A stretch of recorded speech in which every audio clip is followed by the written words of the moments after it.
प्रिय मित्रों, हम दैनिक श्री रामचरित मानस का पाठ आप लोगों को सुनाते हैं। रामचरित मानस पढ़ने से बहुत ही फायदे हैं। जहाँ पर रामचरित मानस का पाठ होता है उस घर में आरोग्य बढ़ता है, बीमारियां कम होती है।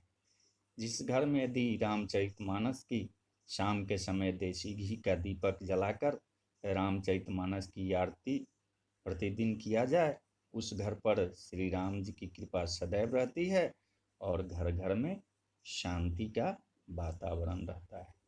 तो आइए अब हम अपने दैनिक पाठ को आगे बढ़ाते हैं। जे गावहीं यह चरित संभारे, अत्यई अति ताल चतुर रखवारे। सदा सुनहि सादर नर नारी, अत्यई सुरवर मानस अधिकारी। जो लोग इस चरित्र को सावधानी से गाते हैं वे ही इस तालाब के चतुर रखवाले हैं, और जो स्त्री पुरुष सदा आदर पूर्वक इसे सुनते हैं वे ही सुंदर मानस के अधिकारी उत्तम देवता है। अति खल जे विषयी बग कागा, यही सर निकट न जाहि अभागा।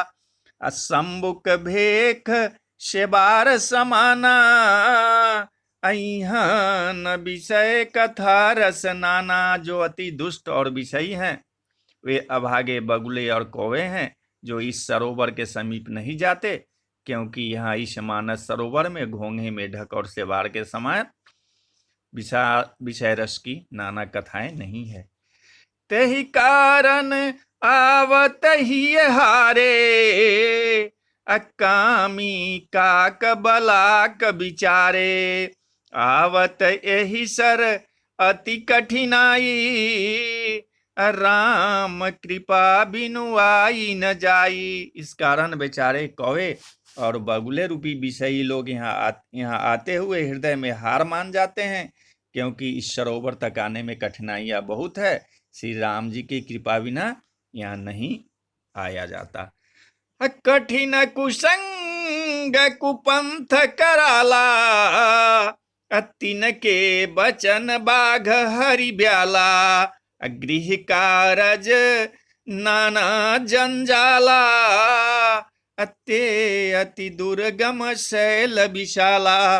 घोर कुसंग ही भयानक बुरा रास्ता है। उन कुसंगियों के वचन ही बाघ, सिंह और सांप है। घर के कामकाज और गृहस्थी के भांति भांति के जंजाल ही अत्यंत दुर्गम बड़े बड़े पहाड़ हैं।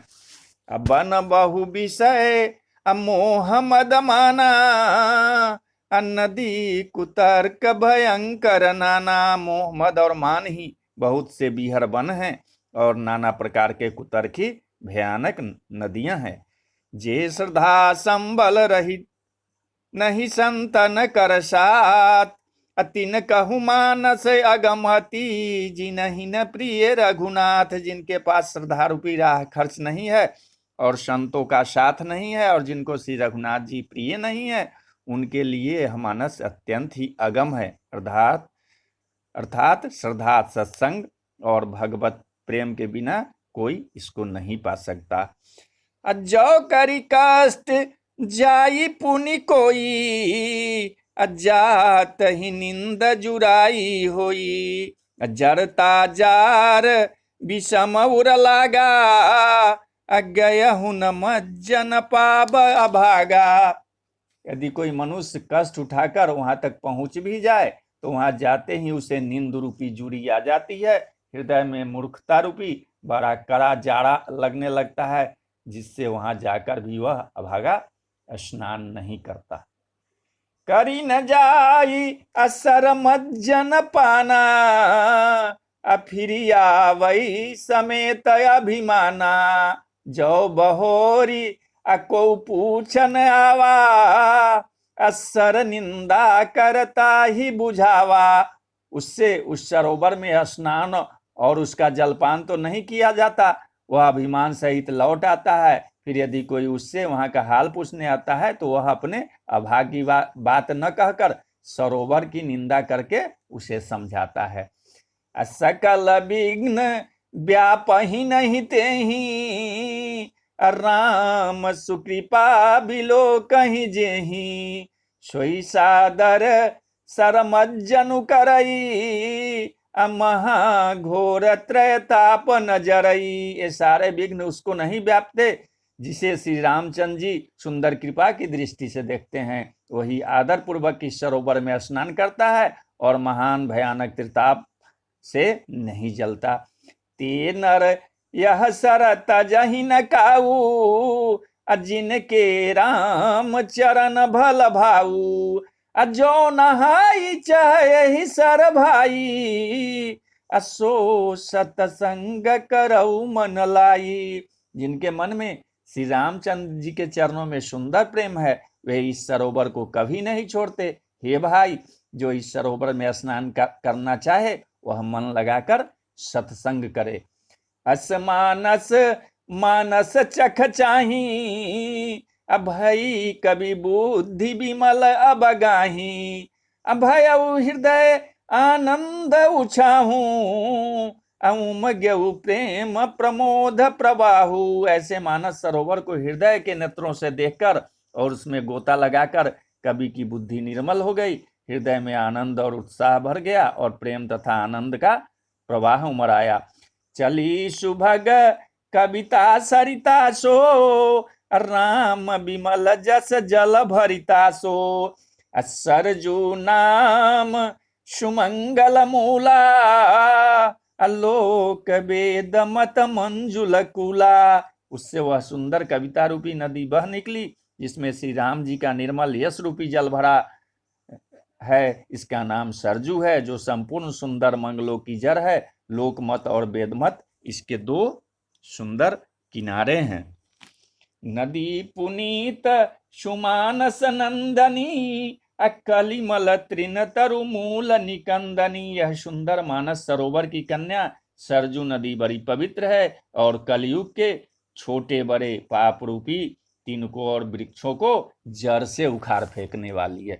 श्रोता त्रिविध समाज पुरा, ग्राम नगर दुहुकूल, असंत सभा अनुपम अवधा, सकल सुमंगल मूल। तीनों प्रकारों के श्रोताओं का समाज ही इस नदी के दोनों किनारों पर बसे हुए पूर्वे गांव और नगर है और संतों की सभा ही सब सुंदर मंगलों की जड़ अनुपम अयोध्या जी है।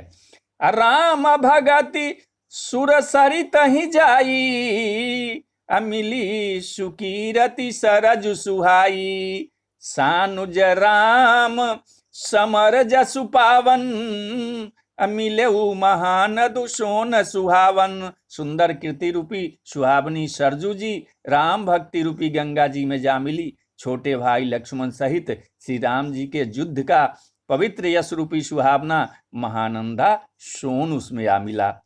अजुग बिच भगति अदेव धुनि धारा, असोहति सहित सुबिरति विचारा, अत्रिविध ताप त्रासकति मुहानी, राम स्वरूप सिंधु समूहानी। दोनों के बीच में भक्ति रूपी गंगा जी की धारा ज्ञान और वैराग्य के सहित शोभित हो रही है। ऐसे तीनों तापों को डराने वाली यह तिमुहानी नदी राम स्वरूप रूपी समुद्र की ओर जा रही है। मानस मूल मिली सुर सरही, सुनत सुजन मन पावन करही, बिच बिच कथा विचित्र विभागा, अजनु सरी तीर तीर बन बागा। इस कीर्ति रूपी सरयू का मूल मानस श्री रामचरित है और यह राम भक्ति रूपी गंगा जी में मिली है, इसलिए यह सुनने वाले सज्जनों के मन को पवित्र कर देगी। इसके बीच बीच में जो भिन्न भिन्न प्रकार के विचित्र कथा हैं वही मानो नदी तट के आसपास के वन और बाग हैं। उमा महेश विवाह बराती, अते जलचर अगणित बहुभाती, रघुबर जन्म आनंद बधाई, भवर तरंग मनोहर ताई। श्री पार्वती जी और शिव जी के विवाह के बाराती इस नदी में बहुत प्रकार के असंख्य जलचर जीव हैं। श्री रघुनाथ जी के जन्म की आनंद बधाइयां इस नदी के भंवर और तरंगों की मनोहरता है। बाल चरित चहु बंधु के बनज विपुल बहुरंग, नृपरानी परिजन सुकृता मधुकर बारी विहंग। चारों भाइयों के जो बाल चरित्र हैं वही इसमें खिले हुए रंग बिरंगे बहुत से कमल हैं। महाराज श्री दशरथ जी तथा उनकी रानियों और कुटुंबियों के सत्कर्म ही भ्रमर और जल पक्षी है। अस्ये स्वयंवर कथा सुहाई, सरित सुहावनी सोछ बिछाई, नदी नाव पटु प्रश्न अनेका, केवट कुशल उतरस विवेका। श्री सीता जी के स्वयंवर की जो सुंदर कथा है वही इस नदी में सुहावनी छवि छा रही है। अनेकों सुंदर विचारपूर्ण प्रश्न इस नदी की नावें हैं और उनके विवेक युक्त उत्तर ही चतुर केवट हैं। सुनी अनुकथन परस्पर होई, पथिक समाज सोह सरि सोई, अघोर धार भृगुनाथ ऋषानी, घाट सुबद्ध राम बरवानी। इस कथा को सुनकर पीछे जो आपस में चर्चा होती है वही इस नदी के सहारे सहारे चलने वाले यात्रियों का समाज शोभा पा रहा है। परशुराम जी का क्रोध इस नदी की भयानक धारा है और श्री रामचंद्र जी के श्रेष्ठ वचन ही सुंदर बंधे हुए घाट हैं। सानुज राम विवाह उछाहूं, सो शुभ उमग सुखद सब काहूं, कहत सुनत हरस ही पुलकाही, ते सुकृति मन मुदित नहाही। भाइयों सहित श्री रामचंद्र जी का विवाह का उत्सव ही इस कथा नदी की कल्याणकारी बाढ़ है जो सभी को सुख देने वाली है। इसके कहने सुनने में जो हर्षित और पुलकित होते हैं वे ही पुण्यात्मा पुरुष हैं जो प्रसन्न मन से इस नदी में नहाते हैं। राम तिलक हित मंगल साजा, परब जोग जनु जूरे समाजा, काई कुमति के कई केरी, परिजासु फल विपति घनेरी। श्री रामचंद्र जी के राज तिलक के लिए जो मंगल साज सजाया गया वही मानो पर्व के समय इस नदी पर यात्रियों के समूह इकट्ठे हुए हैं। कैकेयी की कुबुद्धि ही इस नदी में काई है जिनके फलस्वरूप बड़ी भारी विपत्ति आ पड़ी। समन अमित उत्पात सब, भरत चरित जप जाग, अकली अघ खल अबुगुण कथन, ते जलमल बग काग। संपूर्ण अनगिनत उत्पातों को शांत करने वाला भरत जी का चरित्र नदी तट पर किया जाने वाला यप यज्ञ है। कलयुग के पापों और दुष्टों के अवगुणों के जो वर्णन है वही इस नदी के जल का कीचड़ और बगुले कौवे हैं। तो बोलिए जय सिया राम जय जय हनुमान, जय सिया राम जय जय हनुमान, जय सिया राम जय जय हनुमान, जय सिया राम जय जय हनुमान।